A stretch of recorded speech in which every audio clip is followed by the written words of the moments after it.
Former FIFA president Sepp Blatter says the decision to award the 2022 World Cup to Qatar was a mistake. Blatter, 86, was president of World Football's governing body when Qatar was awarded the tournament in 2010. The Gulf state has been criticized for its stance on same-sex relationships, human rights record and treatment of migrant workers.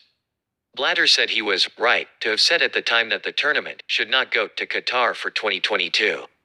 The Swiss was speaking on upcoming BBC Radio 5 live podcast series Power Play, the House of Sepp Blatter, about the decision to award Qatar the World Cup. In an interview with Swiss newspaper Tages Anzeiger, Blatter added Qatar is too small of a country to host the tournament and that football and the World Cup are too big for it. The Qatar World Cup, the first to be hosted in the Middle East in the tournament's 92-year history and the first during the Northern Hemisphere winter, takes place from the 20th of November to the 18th of December.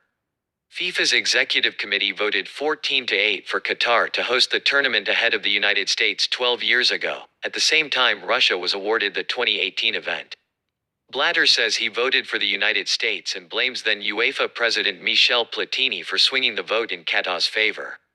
"It was a bad choice and I was responsible for that as president at the time," he said. Thanks to the 4 votes of Platini and his UEFA team, the World Cup went to Qatar rather than the United States. "It's the truth." Blatter also said FIFA had adjusted the criteria used to select host countries in 2012 after concerns were raised about the treatment of migrant workers building World Cup stadiums in Qatar. Since then, social considerations and human rights are taken into account, he added.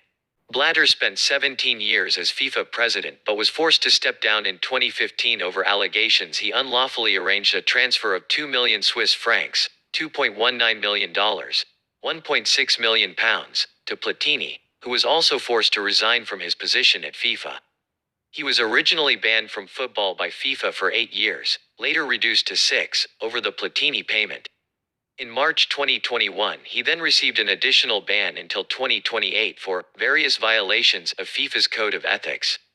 Blatter and Platini were charged with fraud last November but were found not guilty at a trial in Switzerland in July. The decision to award the 2018 and 2022 World Cups to Russia and Qatar respectively has been dogged by accusations of widespread corruption, with 2 investigations launched by Swiss prosecutors and the U.S. Department of Justice in 2015. Qatar and Russia have always denied any wrongdoing, and both were effectively cleared by FIFA's own investigation in 2017.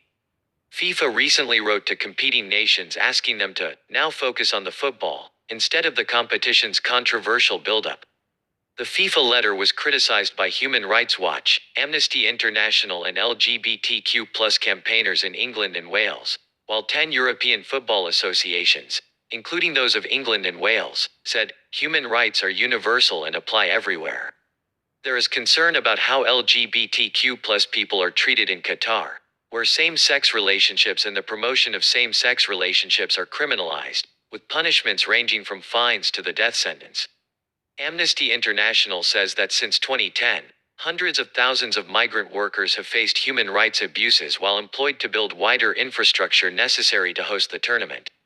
Peaceful protests have been planned by some players, while England's Harry Kane and 9 other captains of European teams will be wearing One Love armbands.